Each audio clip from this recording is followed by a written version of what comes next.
Hello, beautiful people.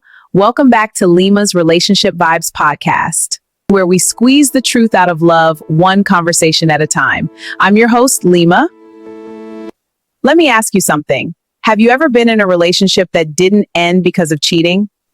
Not because of abuse, not even because you stopped loving each other, but because you both just slowly stopped trying? If that hits somewhere deep, stay with me. Today's story takes us to Cape Town, and it's about Elena and Daniel, a couple who didn't realize they were watching their love dry out until it was almost gone. And as always, I want you listening not just with your ears, but with your heart. Let's begin. I met Daniel Reed at a beach cafe in Cape Town. I was reading a book. He asked if the seat across from her was taken. It wasn't. They talked for 3 hours that day. Dreams, childhood stories, music, travel. They laughed like old friends who had just reunited. Within months, they were inseparable. Daniel would send her voice notes during lunch breaks. Elena would surprise him with handwritten notes. They were intentional. They were attentive. They were present.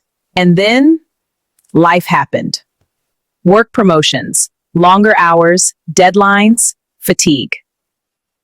The voice notes became texts. The texts became seen. The handwritten notes disappeared. Let me pause right here.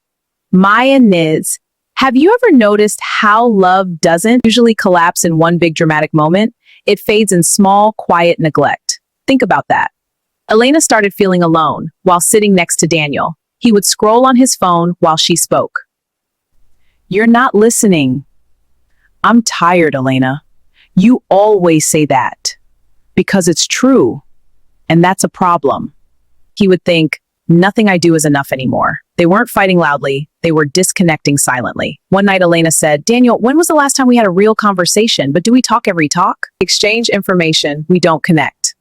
At line right there, we exchange information, we don't connect. Let that sink in. How many relationships today are just information exchanges? Who's paying what? But no one is asking, how is your heart? Elena met her friend Sophie for coffee. Elena didn't answer immediately because the answer scared her.